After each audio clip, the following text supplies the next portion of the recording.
முதல் நாள் காலையில் அதிக இருட்டோடே மகதலேனா மரியாள் கடலிடத்தில் வந்து கல்லறை அடைத்திருந்த கல் எடுத்துக் கொண்டிருக்க கண்டால், உடனே அவர்கள் ஓடி சீமோன் கோயிலில் இருக்கிற இயேசுவுக்கு அன்பான மற்ற சீஷரிடத்திலும் போய் கர்த்தரை கல்லறையிலிருந்து எடுத்துக்கொண்டு போய்விட்டார்கள், அவரை வைத்த இடம் எங்களுக்கு தெரியவில்லை என்றார். அப்பொழுது பேதுருவும் மற்ற சீஷனும் கல்லறையிடத்துக்கு போகும்படி புறப்பட்டு இருவரும் ஒன்றிக்கு ஓடினார்கள். பேதுருவை பார்க்கிலும் மற்ற சீஷன் துரிதமாய் ஓடி முந்தி கல்லறையிலிருந்து வந்து அதுக்குள்ளே குனிந்து பார்த்து சீலையை கிடந்ததை கண்டார். ஆனாலும் அவன் உள்ளே போகவில்லை. சீமோன் பேதுரு அவனுக்கு முன்னே வந்து கல்லறைக்குள்ளே பிரவேசித்து சீலையை கிடக்கிறதையும் அவருடைய தலையை சுற்றியிருந்த சீலை மற்ற சீலைகளுடனே வைக்கிறார்கள் தனியே ஒரு இடத்தில் சுருட்டி வைத்திருக்கிறதையும் கண்டார். நீங்கள் கல்லறையிலிருந்து வந்த மற்ற சீஷரும் அப்பொழுது உள்ளே பிரவேசித்து கண்டு விசுவாசித்தார். அவர் வைத்திலிருந்து எழுந்திருக்க வேண்டும் என்கிற வேத வாக்கியத்தை அவர்கள் இன்னும் அறியாதிருந்தார்கள். மரியாள் கல்லறையின் அருகே வெளியே நின்று அழுது கொண்டிருந்தார். அப்படி அழுது கொண்டிருக்கையில் அவரை குனிந்து கல்லறைக்குள்ளே பார்த்து,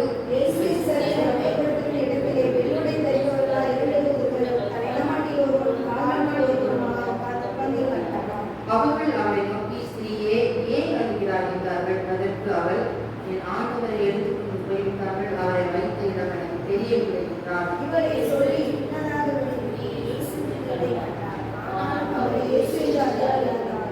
இயேசு அவளை பார்த்து, ஸ்திரீயே, ஏன் அழுகிறாய், யாரை தேடுகிறாய் என்றார். அவள் அவரை தோட்டக்காரர்களுக்கு எண்ணி, ஐயா, நீர் அவரை எடுத்துக்கொண்டு போனதுன்றானால் அவரை வைத்த இடத்தை எனக்கு சொல்லு, நான் போய் அவரை எடுத்துக் கொள்வேன் என்றார். இயேசு அவளை நோக்கி,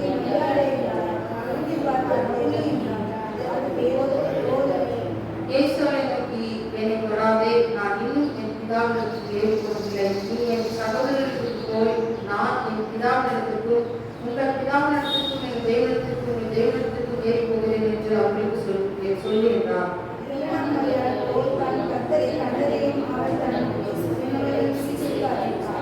வாரத்தின் முதல் நாளாகிய அந்த தினம் சாயங்கால வேளையில் சீஷர்கள் கூடியிருந்த இடத்தில் யூதர்களுக்கு பயந்திருந்தார். கதவுகள் பூட்டியிருக்கையில் இயேசு வந்து நடுவே நின்று, உங்களுக்கு சமாதானம் என்றார்.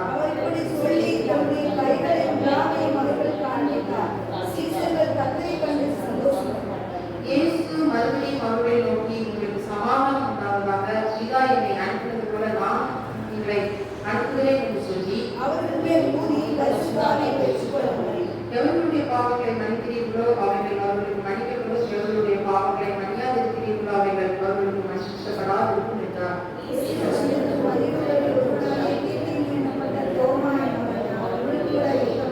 மற்ற சீஷர்கள் கர்த்தரை கண்டோம் என்று அவனுக்கு சொன்னார்கள். அதற்கு அவன், அவருடைய கைகளில் ஆணியில் உண்டான காயத்தை நான் கண்டு, அந்த காயத்திலே என் விரலை விட்டு என் கையை அவருடைய விழாவிலே போட்டாலுடைய விசுவாசிக்க மாட்டேன் என்றான்.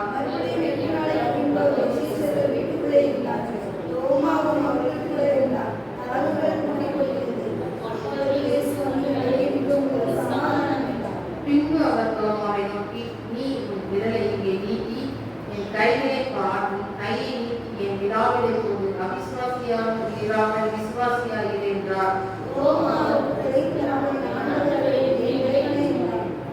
அதற்கு இயேசு, தோமாவே, நீ என்னை கண்டதினாலே விசுவாசித்தாய், காணாதது விசுவாசிக்கிறதுக்கு பாக்கியவான் என்றார்.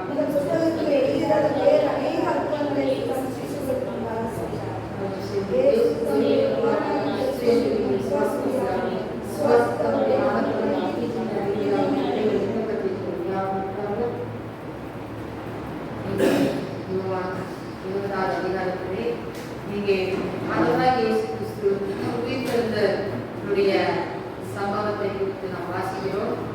இங்கே 1ஆம் வசனத்திலே இப்படியாக சொல்லப்பட்டிருக்கு. வாரத்தின் முதல் நாள் காலையில் அதிக இருட்டுடைய மகதலேனா மரியாள் கல்லறைக்கு வந்து கல்லறையை அடைத்திருந்த கல் எடுத்துக் கொண்டிருக்கிறதை கண்டார் என்று சொல்லி நாம் பார்க்கிறோம். வாரத்தின் முதல் நாளாகிய அந்த காலை அதிக இருட்டோடே என்ன செய்கிறார், மகதலேனா மரியாள் ஆண்டவரை வைத்த அந்த கல்லறைக்கு என்ன செய்கிறார், கடந்து வருகிறார். இயேசுவின் சரீரத்திற்கு சுகந்த வர்க்கம் விடுபடிக்காக அங்கே அவர் என்ன செய்கிறார், கடந்து வருகிறார். அதிக இருட்டோடே இந்த மகதலேனா மரியாள் பாருங்க, பெண்கள் இருட்டுன்னா என்ன செய்வாங்க, பயப்படுவாங்க. ஆனா இந்த மகதலேனா மரியாள் அந்த இருட்டை குறித்து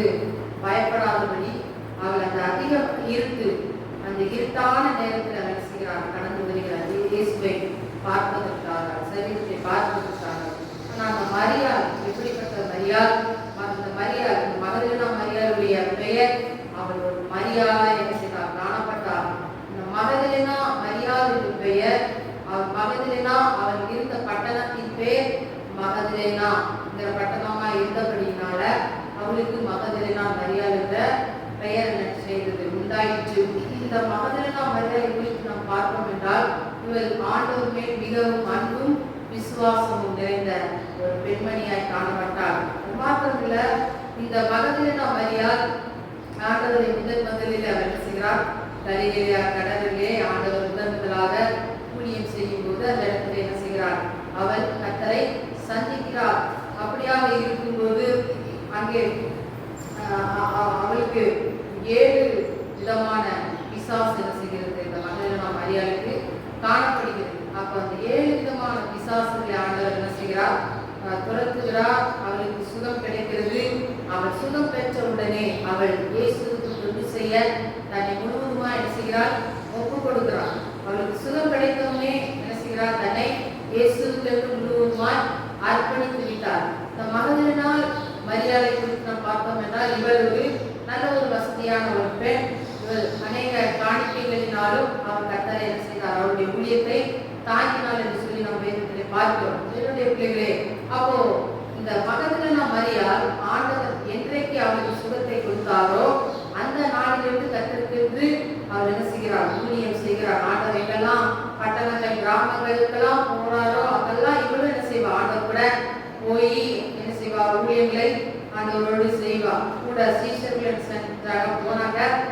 இவன் மாத்திரமில்ல, இவளை சுற்றிலும் அநேக பெண்கள் இருந்தாங்க. ஒரு பெண்களாகிய கூட்டங்கள் ஆண்டவருக்கு பின்னாக சென்றது. அந்த பெண்களின் கூட்டத்திற்கு ஒரு தலைவியாகவும் இந்த மகதலேனா மரியாள் என்ன செய்தால்? காணப்பட்டார். அப்ப இந்த மகதலேனா மரியாள் அவருடைய வாழ்க்கையிலே சரீரத்திலே சுகம் கிடைத்த போது கர்த்தருக்கு என்ன செய்தார்? முழுவதுமாக அவள் தன்னை அர்ப்பணிக்கிறாள் என்று சொல்லி பார்க்கிறார். மாத்திரமல்ல, ஆண்டவர் ரசிக்கப்பட்ட நாள்ல இருந்து ஆண்டவருக்கு உதவியா இருந்தா, ஊழியத்துல இருந்தா, ஆண்டவருக்கு பொருளாலும் தன்னுடைய பலத்தாலும் தன்னுடைய வல்லமை வரவினாலும் ஆண்டவரோட என்ன செய்தார்? அவள் பயன்படுத்தப்பட்டால். அது மாத்திரம் ஆண்டவரை இயேசு கிறிஸ்து சிலுவையிலே அறைந்து அவர் மரிக்க போகிறார். அந்த சூழ்நிலையிலும் அவள் என்ன செய்கிறார்? சிலுவை நண்டையிலே அவள் கூடயே தான் இருக்கிறார். அவர் ஆண்டவரால் தொடப்பட்ட நாள்ல இருந்து ஆண்டவர் மரிக்கும் வரைக்கும் அவர் கூட ஆண்டவர் கூட தான் அந்த மகதலேனா மரியாள் செய்கிறார். அவர் இருந்து கொண்டு இருக்கிறார். ஆண்டவர் மேல் அவ்வளவு பிரியம். அது மாத்திரமல்ல, அவர் அடக்கம் செய்த பின்பதாக அவரை சுகந்ததற்கும் விடுபடியாக அவர் என்ன செய்கிறார்? அங்கே 3ஆவது நாளிலே வாரத்தின் முதல் நாளாகிய காலை வேளையில் அவர் என்ன செய்கிறார்? அங்கே இயேசு கிறிஸ்துவின் சரீரத்தை அவர் பார்க்கும்படிக்கு அவர் என்ன செய்கிறார்? கடந்து வருகிறார். அப்போ இந்த மகதலேனா மரியாள் ஆண்டவரால் தொடப்பட்ட நாள்ல இருந்து ஆண்டவருடைய இறப்பு, அவருடைய உயிர்த்தெழுதல், அந்த நாள் வரைக்கும் ஆண்டவர் கூட தான் என்ன செய்தார்? இருந்தார். அப்ப இந்த 1ஆவது வசனத்துல நம்ம பார்க்கும்போது மகதலேனா மரியாள் அதிகாலை இருட்டோட அவர் என்ன செய்தார்? வர்றார். அப்ப அதிகாலை இருட்டோட வரணும்னா அது சாதாரண மனுஷ முடியாது, வர முடியாது. அது எப்படி வர முடியும்னா, ஆண்டவர் மேல இருக்கிற அந்த அளவற்ற அன்பின் நிமித்தமாக தான் என்ன செய்ய முடியும்? அந்த செயலை செய்ய முடியும். சாதாரணமா அந்த செயலை செய்ய முடியாது. அதிக இருட்டுன்னா அது ஒரு பயமான ஒரு நேரம், ஒரு ஆபத்தான ஒரு நேரம். அவர் எந்த ஒரு ஆண் துணையும் இல்லாதபடி அவர் தனித்து சில சகோதரிகளோடு என்ன செய்கிறார்? வருகிறார். வந்து அங்கே பார்த்த போது அவர் கண்ட காட்சி, கல்லறை என்ன செய்திருந்தது? அடைக்கப்பட்டிருந்தது. அந்த கல் என்ன செய்திருந்தார்கள்? எடுத்து போடப்பட்டிருக்கிறதை அவர் பார்க்கிறார். அப்ப முதல் அவர் பார்த்த காரியம் என்ன உண்டாயிடுச்சு? அவளுக்கு ஒரு பயத்தை உண்டாக்கிடுச்சு. ஆண்டவர் இந்த இடத்துல தான் அடக்கம் பண்ணாங்க. இப்ப பார்க்க வந்து பார்த்தா அந்த இடத்துல என்ன இல்ல? ஆண்டவரை அடைத்து வைத்திருந்த அந்த கல் என்ன செய்யல? இல்ல. அந்த கல் என்ன செய்தது? எடுக்கப்பட்டிருக்கிறதை அவள் கண்டாள். பிள்ளைகளே, அப்ப அவளுக்கு ஒரு பயம் உண்டாயிடுச்சு. அப்ப இந்த செய்திய உடனே என்ன செய்ய வேண்டும்? சீஷர்களிடத்துல சொல்லணும் சொல்லி அந்த இருட்டிலே என்ன செய்கிறார்? மீண்டும் சீஷர்கள் இருக்கிற இடத்துக்கு அவள் போகிறார். போய் அங்கே சீமோன் பேதுருவிடத்திலும் அங்கே அன்பா இருந்த சீஷர்களிடத்திலும் போயிட்டு என்ன செய்கிறார்? அங்கே ஆண்டவரை நான் போய் பார்த்தேன், ஆண்டவர் வச்சிருக்கிற தலைவரை போய் பார்த்தேன். அந்த இடத்துல ஆண்டவர் இல்ல, கல் பாருங்கன்னு சொல்லி அங்க போய் முதலாவது அங்கே சுவிசேஷத்தை அவர் பார்த்த காரியத்தை என்ன செய்கிறார் சொல்லுகிறார். அப்போ முதலில் ஆண்டவர் மரித்து உயிரோடு எழுந்த அந்த முதல் அந்த தரிசனத்தை அவர் என்ன செய்கிறார், அங்கே மகதலேனா மரியாள் என்ன செய்கிறார் பார்க்கிறார். அதற்கு பின்பதாக ஆண்டவருக்கு தரிசனமானார். அந்த தரிசனத்தை அவர் செய்கிறார் பார்க்கிறார். அப்ப முதலில் அவர் இல்லை என்கிற அந்த நற்செய்தியை அவர் என்ன செய்கிறார் சீஷர்களுக்கு முதலில் சொன்ன பெண்மணியும் இந்த மகதலேனா மரியாள். அப்போ இந்த அவங்களும் என்ன செய்யறாங்க, அந்த சீஷர்களும் உடனே அவர் சொன்ன மாதிரி வேகமா புறப்படுறது பார்த்தாங்க. அவர் சொன்ன மாதிரி தான் அங்க என்ன செய்தது காணப்பட்டது, கல் எடுக்கப்பட்டிருந்தது. அங்க ஆண்டவராக இயேசு கிறிஸ்து இல்ல, அவரை சுற்றி இந்த சீலைகள் தனித்தனியா கிடைப்பதை அவங்க பார்க்கிறாங்க. ஆனா சீமோன் பேதுரு மட்டும் என்ன செய்யறான், உள்ள வர கல்லறைக்குள்ள வச்ச இந்த பாடி வச்ச இடத்துக்கு வரைக்கும் அவன் என்ன செஞ்சுட்டான், தைரியமா உள்ள வந்து பார்க்கறான், கிட்ட வந்து பார்க்கறான். பார்த்து கண்டு ஆமா உண்மைதான் என்கிறத என்ன செஞ்சார்கள், அவர்கள் விசுவாசித்தார்கள். அவனும் கூட வந்த அந்த சீஷனும் என்ன செய்தார்கள், விசுவாசித்தார்கள். அப்புறம் அவங்க வந்த வழியா என்ன செஞ்சுட்டாங்க, அவங்களுடைய வீட்டுக்கு போயிட்டாங்க. ஆனா அந்த மகதலேனா மரியாள் மாத்திரம் அவ என்ன செஞ்சாங்க, கல்லறை நடையில என்ன செஞ்சுட்டா, அப்படியே நின்று அழுதுகிட்டு இருக்கிறான். எப்படி ஆண்டவர் வச்ச ஆண்டவரை காணுமே என்று சொல்லி அவளை அழுதுட்டு இருக்கிறா. அப்படியே உள்ள புரிந்து மீண்டும் அவள் பார்க்கிறாள். பார்த்துட்டு இருக்கும்போது ஒரு தரிசனத்தை, ஒரு காரியத்தை அவள் பார்க்கிறாள். 2 தூதர்கள் 12ஆம் வசனத்திலே அங்கே சரீரம் வைக்கப்பட்டிருந்த இடத்திலே வெள்ளுடை தரித்து 2 தூதர்கள் தலைமாட்டிலும் கால்மாட்டிலும் இருக்கிறதை அவள் என்ன செய்கிறார், உட்கார்ந்து இருக்கிறதை அவள் பார்க்கிறாள். அப்ப அந்த தூதர்கள் அவளிடத்தில் கேட்கிறார்கள், ஸ்திரீயை ஏன் அழுகிறாய் என்று கேட்டபோது, என் ஆண்டவரை எடுத்துக்கொண்டு போய்விட்டார்கள், அவர்கள் வைத்த இடம் எனக்கு தெரியவில்லை என்று சொல்லி அந்த தூதர்களிடத்திலே அவள் நபியாக சொல்லி அவள் அழுகிறாள். அப்ப அவளுடைய பாருங்க, அவளுக்கு நீங்காத மனம் இயேசு மேல இருந்த அந்த அன்பின் நிமித்தமாக அது விடை கிடைக்காம அந்த இடத்துல இருந்து நான் போக மாட்டேன்னு சொல்லிட்டு அவ அப்படியே இருக்கிறான். சீஷர்கள் கூட பாருங்க, ஆண்டவருடைய கூடையே இருந்த சீஷர்கள், ஆண்டவர்களால எவ்வளவோ அற்புதங்கள் அதிசயங்களை பார்த்த சீஷர்கள், நன்மைகள் அடைந்த சீஷர்கள், அவர்கள் கூட அதை பொருட்படுத்தாம போயிட்டாங்க. மகதலேனா மரியாளால செய்ய முடியல, அந்த இடத்தை அவர்களுக்கு நீங்க முடியல. அவருடைய அன்பு நெருக்கி ஏவினதுனால அவர்களை ஈர்க்கப்பட்டவர்கள் அதற்கு விடை கிடைக்காதபடி நான் போக மாட்டேன் என்ற ஒரு பிடிவாதத்தோடு அவள் அந்த இடத்திலே அவள் நின்று கொண்டு இருக்கும்போதுதான் அந்த 2 தூதர்களை பார்க்கிறார். அந்த தூதர்கள் அவர்களிடத்தில் என்ன செய்கிறார்கள், கேட்கிறார்கள், ஏன் எழுதுகிறாய் என்று அப்பொழுது அவள் சொல்லுகிறாள்.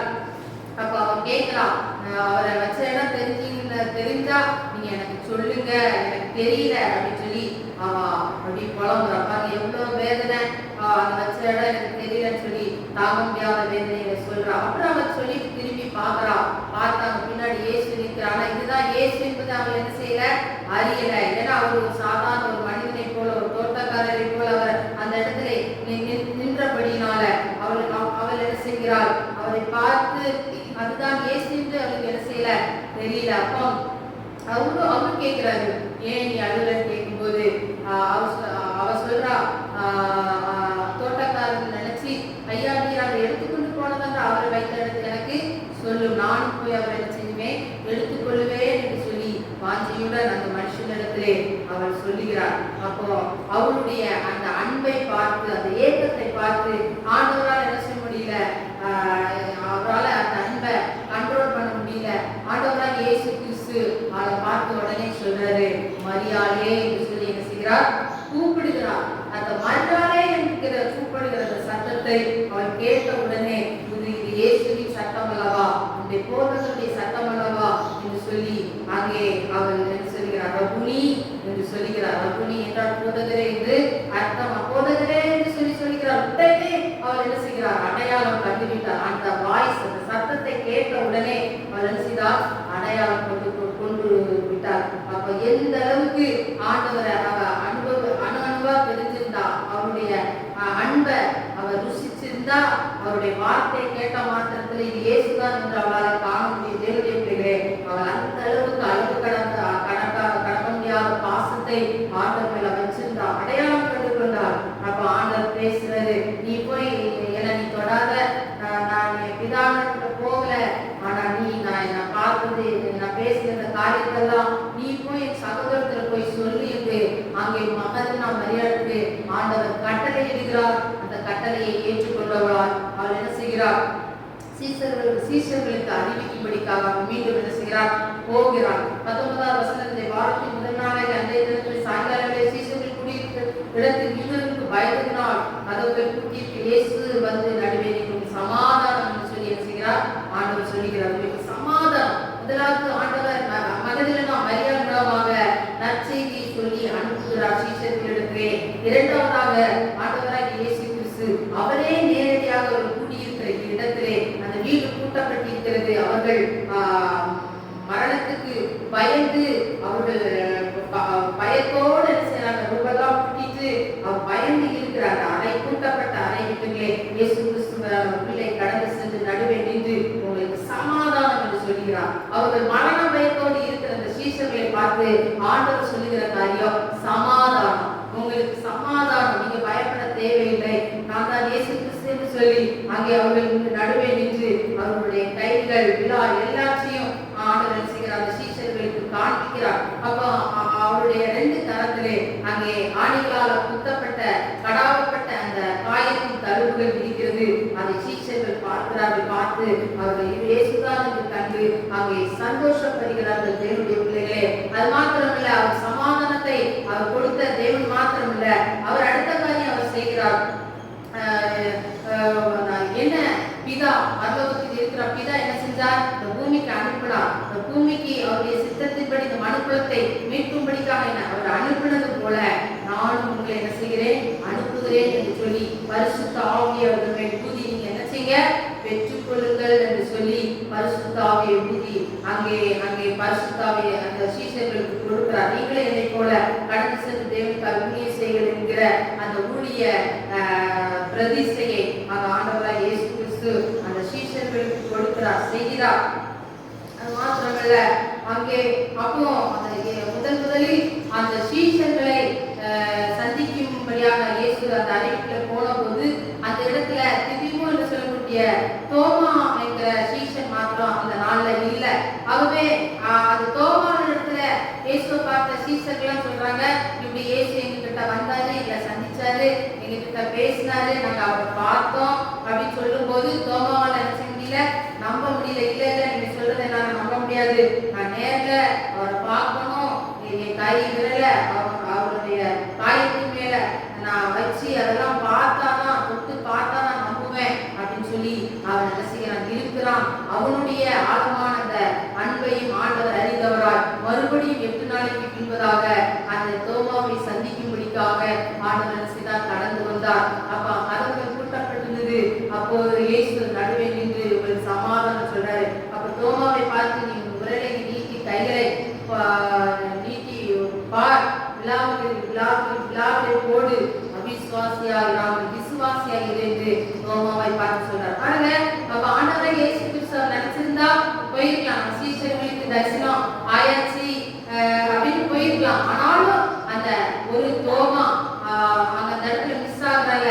அவனுடைய அன்பையும் அவனுடைய ஏக்கத்தையும் ஆண்டவர் தீர்க்கவரால் மீண்டும் அங்கே தோமாவை சந்தித்து அவனுக்கு வெளிப்படுத்தி அங்கே ஆண்டவர் காட்டுகிறார். அவருடைய அன்பை விளங்கப்படுத்துகிறார். அது மாத்திரம் அவனை பலப்படுத்துகிறார். விசுவாசம் உள்ளவனா இரு, நீ அவிசுவாசம் இருக்காது, நீ சோர்ந்து போகாதே என்று சொல்லி ஆண்டவர் அவனை தேற்றுகிறதை குறித்து பார்க்கிறோம். ஆண்டவருடைய வார்த்தையினாலே தோமா தேற்றப்படுகிறார். தேவனுடைய பிள்ளைகளே, இன்றைக்கு ஆண்டவர் நம்முடைய வாழ்க்கையில் எத்தனையோ நன்மைகளை செய்திருக்கிறார். ஆனாலும் சில காரியங்கள் தாமதமாகும்போது தடைபடும் போது நம்மால் என்ன செய்ய முடியவில்லை? விசுவாசிக்க முடியவில்லை. அநேக நேரங்களிலே நாம் தோமாவை போலதான் பேசுகிறோம். என் வாழ்க்கையில் இது நடந்தாதான் என்னால நம்ப முடியும், இந்த கண்ணால நான் பார்த்தாதான் நான் என்ன செய்ய முடியும், நான் நம்புவேன் என்று சொல்லி தோமாவை போல பேசுகிறோம். ஆனால் ஆண்டவர் சொல்கிறார், நீ காணாமல் விசுவாசிக்கிறவன் தான் நீ பாக்கியவா, நீ விசுவாசம் உள்ளவனாக என்று சொல்லி. இன்றைக்கு தேவனுடைய பிள்ளைகளே, ஆண்டவரை நீங்கள் விசுவாசம் உள்ளவர்களாய், நீங்கள் அவர் மேல் நம்பிக்கை உள்ளவர்களாய் இருக்க வேண்டும். நீங்கள் அவிசுவாசம் படக்கூடாது. விசுவாசம் உள்ள தேவனாய் விசுவாசம் உள்ள பிள்ளைகளாய் இருக்கணும். ஆண்டவராய் இயேசு கிறிஸ்து மரித்தது உண்மைதான், உயிரோடு எழுந்தது உண்மைதான் என்பதை விசுவாசிக்கிற நாம் ஆண்டவராய் இயேசு கிறிஸ்து இம்மட்டும் நமக்கு எத்தனையோ நன்மைகளை செய்திருக்கிறார், இம்மட்டும் திரும்பியை நடத்தி வந்திருக்கிறார், இனிமேலும் என்னை நடத்துவார் என்ற விசுவாசம் நமக்குள்ளே நாம் வேண்டும். தேவனுடைய பிள்ளைகளே, அது மாத்திரம் இல்ல, இந்த அதிகாரத்தில் நம்ம முதலாவது பார்த்தது மகதலேனா மரியாதை குறித்து பார்க்கிறோம். யாருக்குமே முதலில் யாருக்குமே ஆண்டவர் செய்யல, தரிசனமாகல. கூட இருக்க சீசர்களுக்கு கூட ஆண்டவர் தரிசனமாகல.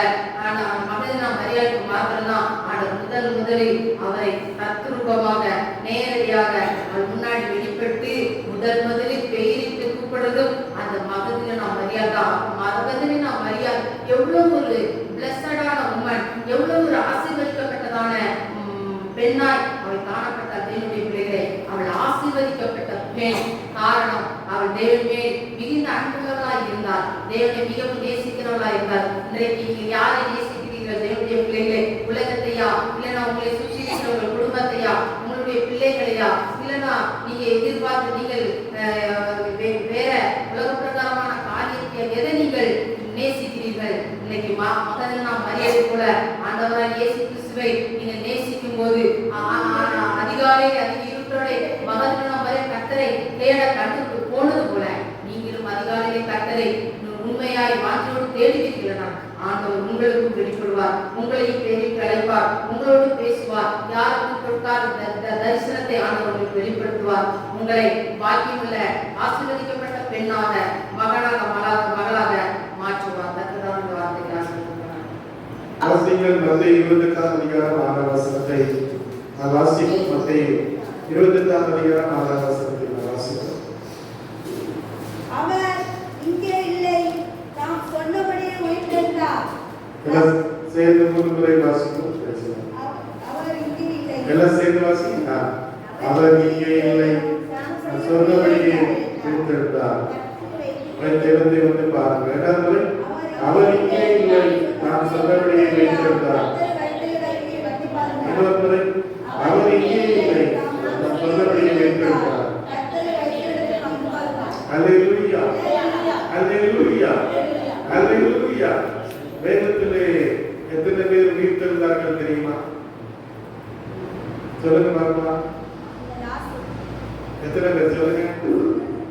உயிர்த்தெழுந்த மக்கள் எத்தனை பேர்? ராசன் நடந்த நாள். சொல்லுங்க, எத்தனை பேர்? மொத்தம் எத்தனை பேர் சொல்லுங்க? கரெக்டா சொல்லுங்க பாப்போம். யாரு மொத்தம் எத்தனை பேர்? மொத்தம் எத்தனை பேர் சொல்லுங்க? எத்தனை பேர் கரெக்டா சொல்லுங்க? 10 நபர்கள். வேதத்திலே உயிர்த்தெழுந்த நபர்கள் எத்தனை பேர்?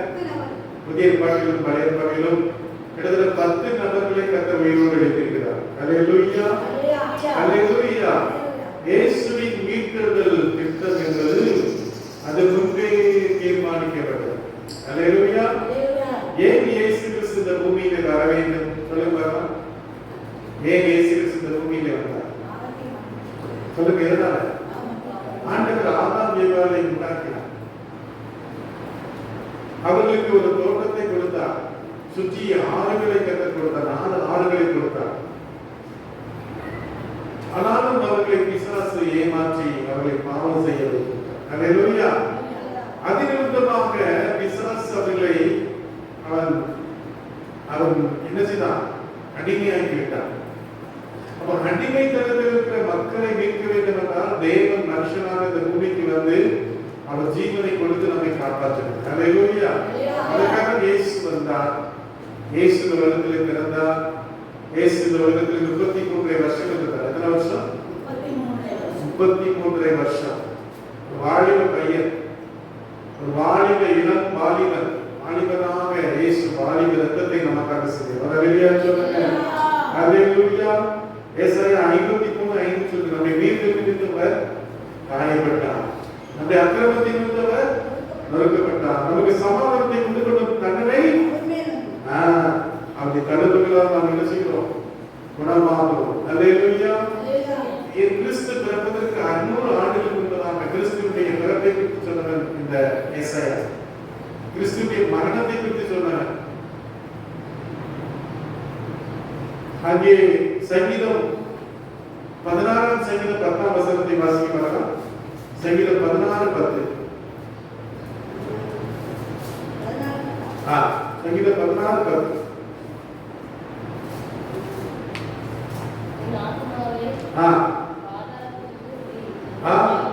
உம்முடைய பரிசுத்தவானின் அழிவை காண ஒட்டி ஒரு அல்லேலூயா சொல்லுங்க. அப்ப தேவ பிள்ளைகள் அழிந்து போவதற்கு தேவனுக்கு சித்தம் அல்ல. அல்லேலூயா. அவருடைய ஆத்துமாவை கர்த்தர் என்ன செய்கிறார்? காப்பாற்றுகிறார். சங்கீதத்தில் மரண இருளில் பள்ளத்தாக்கில் நடந்தாலும் தேவனில் என்ன செய்கிறீர்? அல்லேலூயா சொல்லுங்க. இப்ப இயேசு கிறிஸ்து சொன்னது நிறைவேறினது. இயேசு கிறிஸ்து சீஷர்களுக்கு அடிக்கடி சொன்னார். மத்தேயு 16:21, மார்க் 8:31, லூக்கா 24:6 இந்த 7 வசனங்களிலே ஆண்டவர் என்ன சொன்னார் சீஷர்களோடு? மரணத்தை, பாடுகளை குறித்து சொன்னார். ஆனா சீஷர்கள் மற்றும் யூதர்கள் என்ன நினைச்சாங்க? இயேசுவை என்ன நினைச்சாங்க? சொல்லுங்க. ஒரு மேசியாவா நினைச்சாங்க. மேசியா என்றால் என்ன அர்த்தம்? சொல்லுங்க. மேசியா என்றால் என்ன அர்த்தம்? தங்களை காப்பாற்றுகிற ஒரு இரட்சகர். தங்களை ஏன் ஏன் சொல்லுங்க. ஏன் சொல்லுங்க. ஏன் அந்த தாவீது நாட்களிலே ஆண்டவர் அந்த இஸ்ரவேல் தேசத்தை, சவுல் தான் முதல் ராஜா. தாவீதின் நாட்களிலே முழுமையான ஒரு ராஜ்யம் இருந்தது. ஆண்டவர் சொன்னார், உன் மகன் வந்து என் சத்தியத்தின்படி நடந்தா நித்தியமா ராஜ்யமா இருப்பான்னு சொல்லி. சாலமோன் கர்த்தரை விட்டு விலகி போனான். அவன் அந்நிய தெய்வத்தை ஆராதிக்க ஆரம்பிச்சான். அப்ப அதிகரித்தமாக 10 கோத்திரங்கள், யூதா பென்யமீன் கோத்திரத்தை தவிர மற்ற 10 கோத்திரங்களும் அவர்கள் வழி விலகி போனார்கள். இஸ்ரவேல் யூதா கோத்திரம், யூதா இந்த பென்யமீன் யூதா கோத்திரம் ஒன்று, இஸ்ரவேல் அந்த 10 கோத்திரங்களும் அவர்கள் இங்க ஆராதனை. அவங்களுக்கு இருந்த ராஜாக்கள் எல்லாம் பாத்தீங்கன்னா ஆகாப் ராஜா, மும்ரி, இன்னுமாக அங்க இருந்த ராஜாக்கள் எல்லாம் துன்மார்க்கமான ராஜாக்கள். அசிரியர்களிடத்திலே அவர்கள் சிறைப்பட்டு போனார்கள். அப்ப இங்க யூதா பென்யமீன் கோத்திரம் இவங்ககிட்ட நிறைய ராஜாக்கள் இருந்தாங்க. அங்கே ஆசா, இன்னுமாக யோசபா, எசேக்கியா, மனாசே, யோயாக்கி, இப்படி அநேக ராஜாக்கள் இருந்தாங்க. இவங்க கர்த்தரை விட்டு வழியை போனபடினாலே ஆண்டவர் 70 ஆண்டுகள் யாரிடத்துல ஒப்புக்கொண்டார்? பாபிலோனிய ராஜ்யத்தை. யார்கிட்ட? பாபிலோனியர் கையிலே ஒப்புக்கொண்டார். அல்லேலூயா. அதன் பின்பாக மேதிய பெர்சியம். இப்போ சண்டை நடக்கு பாத்தீங்களா? ஈரான். அது பேர் தான் என்னது? பெர்சியா. அவங்க பேசுற மொழி பேர் என்னது? ஈரான் மக்கள் பேசுற மொழி பேர் என்னது? பெர்சியா. சொல்லுங்க. பெர்சிய மொழி. அவங்க பேசுற மொழி பேர் என்னது? பெர்சிய மொழி. வேதத்தில் எழுதப்பட்டிருக்கு. அதன் பின்பாக அலெக்சாண்டர், கிரேக்க ராஜா அங்க என்ன பண்ணான்? அவன் அந்த மக்கதோனியால இருந்து எகிப்து பிடிக்கிறான், அந்த இஸ்ரவேல பிடிக்கிறான். இன்னும் அப்படியே அவன் புறப்பட்டு வர்றான். ஆப்கானிஸ்தான், பாகிஸ்தான், நம்முடைய தேசத்தினுடைய எல்லை வரைக்கும் அவன் பிடிச்சு வந்துட்டான். திடீர்னு அவனுக்கு ஒரு காய்ச்சல் வந்தப்போ அவன் ரிட்டர்ன்ல என்ன செய்யலாம்? செத்து போறான். அதன் பின்னர் அவனுடைய ராஜ்யம் 4 ராஜ்யமாக மாறுகிறது. என்ன மாறுகிறது? நீங்க வேதத்துல தானியேல் புத்தகத்துல வாசிக்கலாம் தெரியும். தானியேல் புத்தகத்தை வாசிப்பாங்க தெரியும். அப்போ 4 ராஜ்யமாக அவனுக்குள்ள ஒருத்தர் அடிச்சுக்கிறான். இது ரோம ராஜ்யம் இருக்கு. என்ன ராஜ்யம்? இப்ப இயேசு கிறிஸ்து இந்த உலகத்தில் இருந்த நாட்களிலே இந்த யூதர்கள் எல்லாம் யாருக்கு அடிமையா இருந்தாங்க? ரோமர்கள். யாருக்கு? ரோமர்களுக்கு. இப்போ அந்த போப்பாண்டர் இருக்காருன்னா எங்க இருக்கிறார்? இத்தாலி. போப்பாண்டர் எங்க இருக்கிறாரு? இத்தாலியில் இருக்கிறாரு. அவங்க தான் பிடிச்சு வச்சிருந்தாங்க. அவங்களுடைய அரசாட்சி தான் நடந்துச்சு. அப்புறம் ரோம ராஜ்யம் முடிஞ்சது. அப்புறம் ஜெர்மானியர்கள் வந்தாங்க. அப்புறம் நம்மலாம் யார்கிட்ட அடிமைப்பட்டிருந்தோம்? ஆங்கிலேயர்கள். அங்க இங்கிலாந்து எலிசபெத் ராணி, விக்டோரியா ராணி, இவங்க நம்ம 150 வருஷத்துல அடிமைப்பட்டிருந்தாங்க. அல்லேலூயா. அப்ப இயேசு அவங்களுடைய கனவு என்னன்னா, இயேசு எப்படியாவது எங்களை வந்து காப்பாத்தி இந்த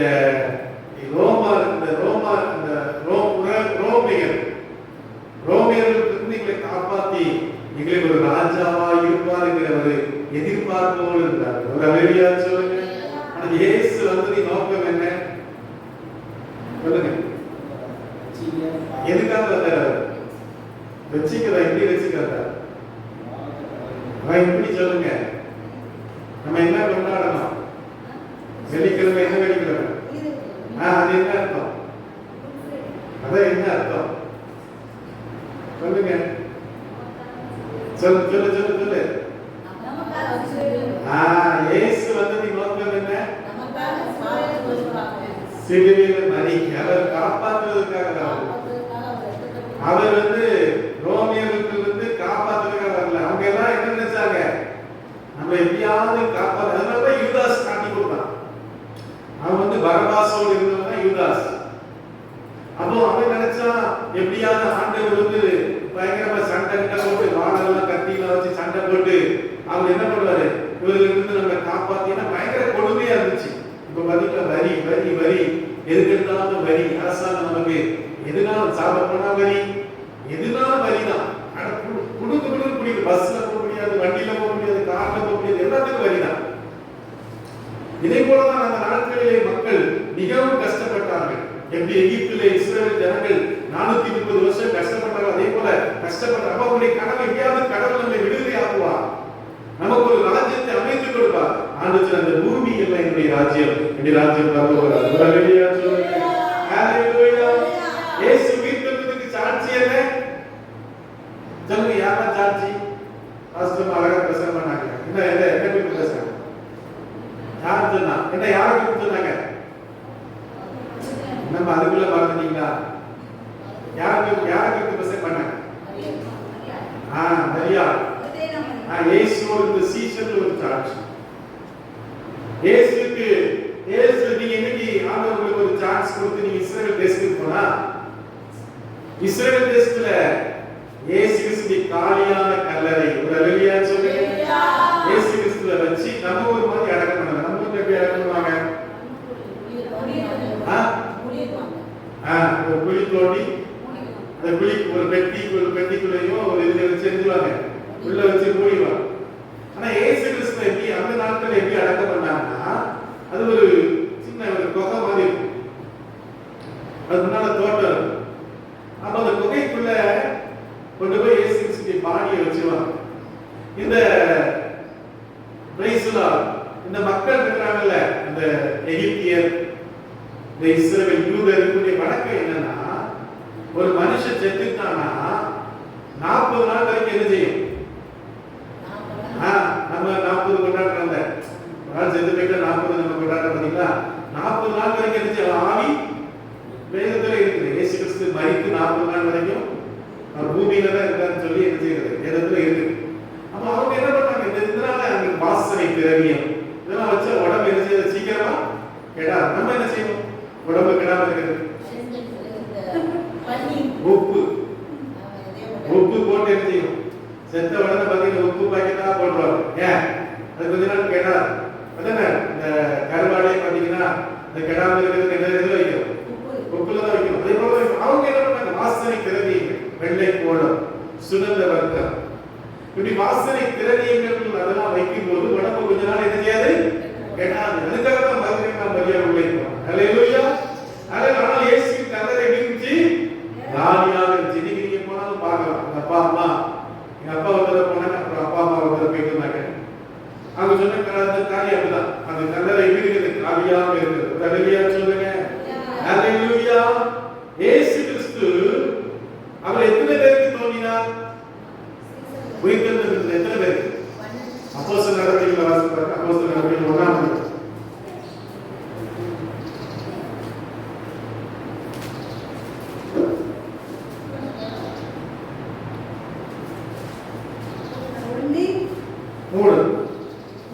அவர் பாடுபட்ட பின்பு 40 நாள் அளவும் அப்போஸ்தலருக்கு தரிசனமாகி தேவனுடைய ராஜ்யத்துக்குரியவைகளை அவர்களுடனே பேசி அநேகம் தெளிவான திருஷ்டாந்தங்களினாலே அவர்களுக்கு தம்மை உயிரோடு இருக்கிறவராக காண்பித்தார். ஆமென். 1 கொரிந்தியர் 15ஆம் அதிகாரம் 5-6 வசனங்கள் வாசிங்க.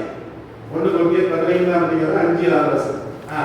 ஏகாவுக்கு பின்பு 12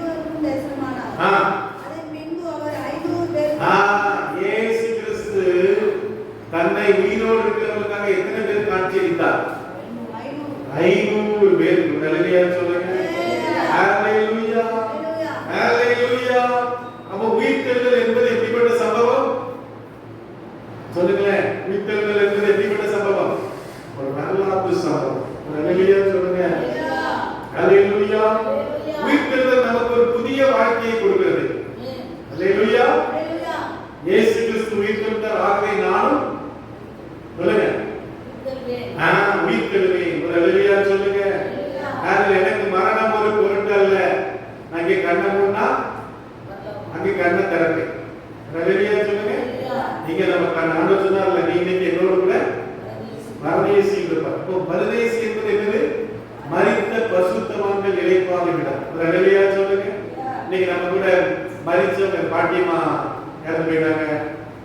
யாருன்னா சிலுவை நடத்திட்டாங்க. இன்னும் யாரு?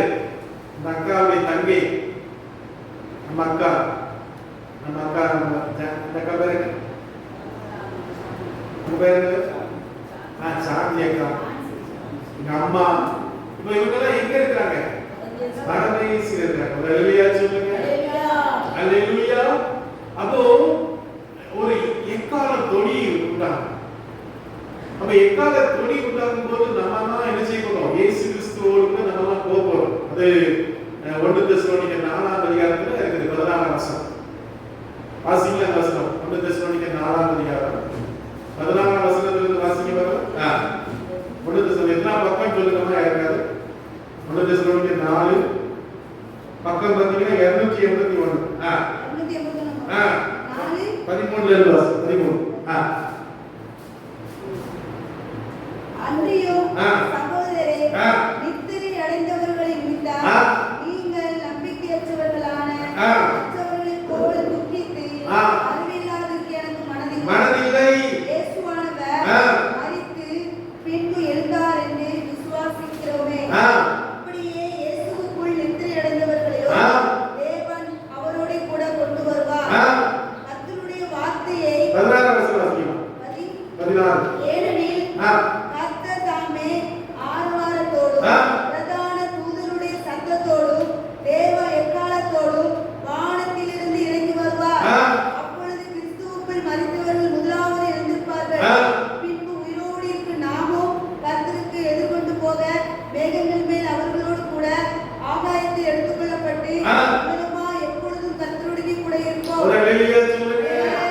கிறிஸ்துவுக்குள் மரித்த எல்லாரும் ஹல்லேலூயா. ஐயா பேர் அன்பம்மா புருஷன் பேர் பொன்னராஜு நல்ல ரகதா இருக்கு. நான் வந்து ஞானஸ்தான கடைசியில ஞானஸ்தானம் எடுத்துதான் செஞ்சார். ஹல்லேலூயா. ஹல்லேலூயா. அப்ப கிறிஸ்துவுக்குள் மரித்தவர்கள் எல்லாரும் நினைச்சவர்கள் முதலாவது எழுந்திருப்பார். அவங்க எழுந்திருப்பாங்க. அப்புறம் உயிரோடு இருக்கிற நம்ம தான் என்ன செய்ய போறோம்? அவரோடு நல்ல கரங்களை தெரிவிக்க சொல்றாங்க. ஹல்லேலூயா. அதன் பின்புதாக 1000 வருஷம் இந்த உலகத்துல ஆட்சி இருக்கு. ஹல்லேலூயா சொல்லுங்க. இப்போ எலெக்ஷன் வரும்போது இன்னைக்கு 23ஆம் தேதி எடப்பாடி வராரா இல்ல ஸ்டாலின் வராரான்னு. ஹல்லேலூயா. நீங்க யாருக்கான ஓட்டு போடுங்க? நம்ம சர்ச்சை இவங்களுக்கு தான் ஓட்டு போடுங்க. தேவ பிள்ளைகளுக்கு நல்ல தேவ பிள்ளைகளுக்கு என்ன ஆட்சிக்கு நீங்க இருந்தீங்க ஓட்டு போடுங்க. ஹல்லேலூயா சொல்லுங்க. அப்ப அதுக்கு என்ன தேவ பிள்ளைகளே, நம்ம 1000 வருஷம் கிறிஸ்துவோடு ஆட்சி செய்யணும். ஹல்லேலூயா சொல்லுங்க. இந்த உலகத்துல 5 வருஷத்துக்கு ஒருத்தர ஆட்சி மாறிட்டு இருக்கோம். நம்ம 1000 வருஷம் ஆண்டவர் நம்மள ஒவ்வொரு இடத்துலயும் வைப்பார். இளையராஜா நீங்க இந்த தூத்துக்குடியை பார்த்துக்கோங்க.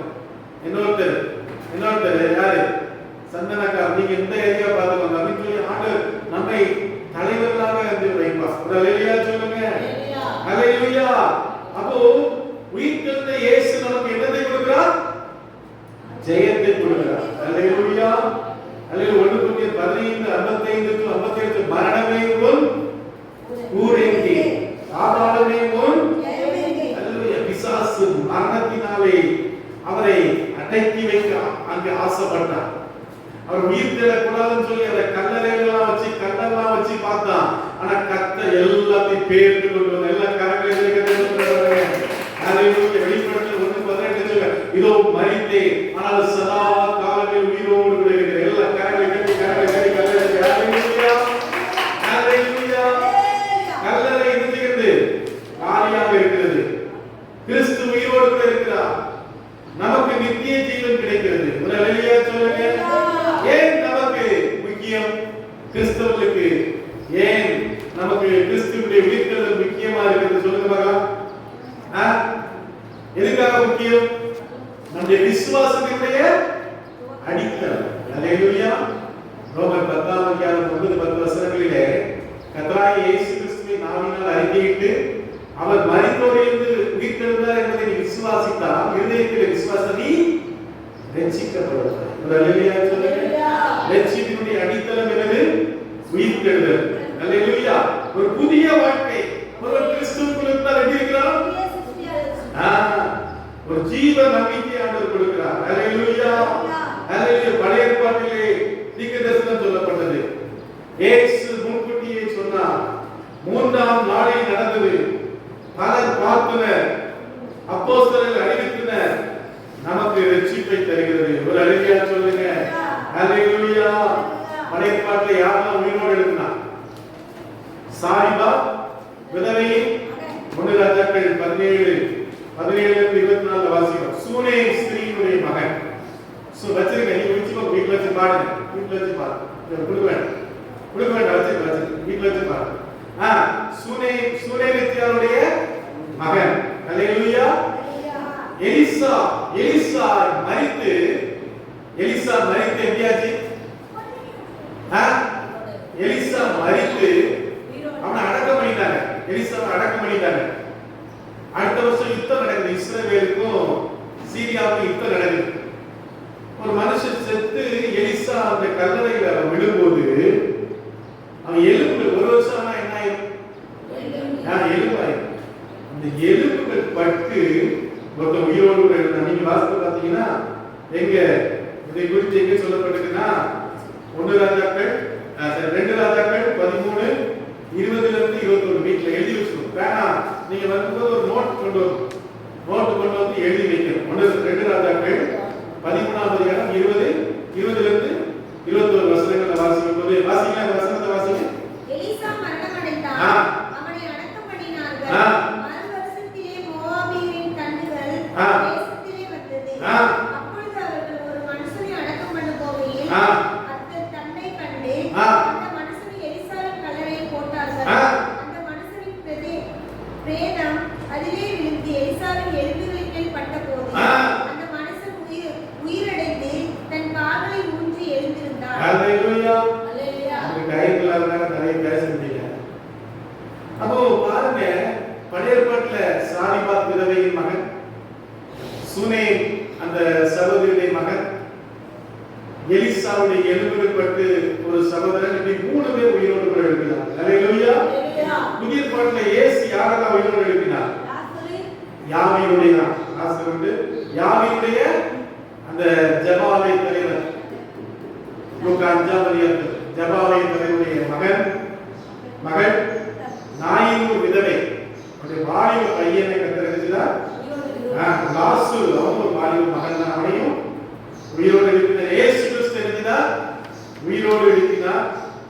அப்ப பாத்தீங்கன்னா வாசிங்க மத்தேயு 27ஆம் அதிகாரம் 52-53 வாசிப்பாங்க. மத்தேயு 27:52 சீக்கிரம்.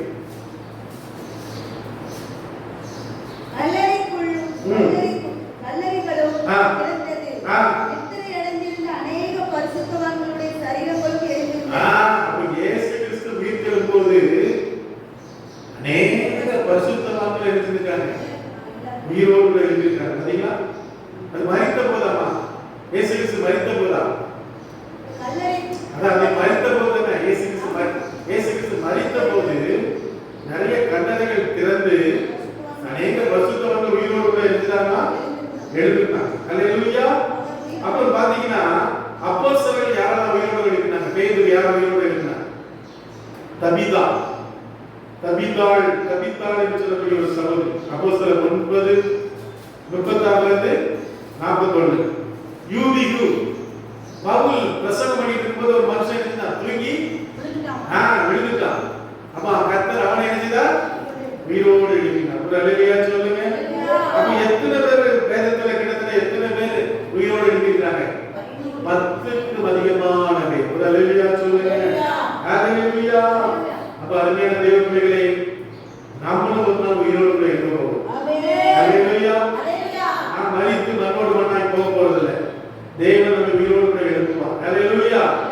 அதனால நம்ம ஆண்டவருக்கு நம் விசுவாசமா இருப்போம். ஆண்டவருக்காக நாம் வாழுவோம். ஆண்டவருக்காக ஊழியம் செய்வோம். கர்த்தர் நம்மை ஆசீர்வதிப்பார்.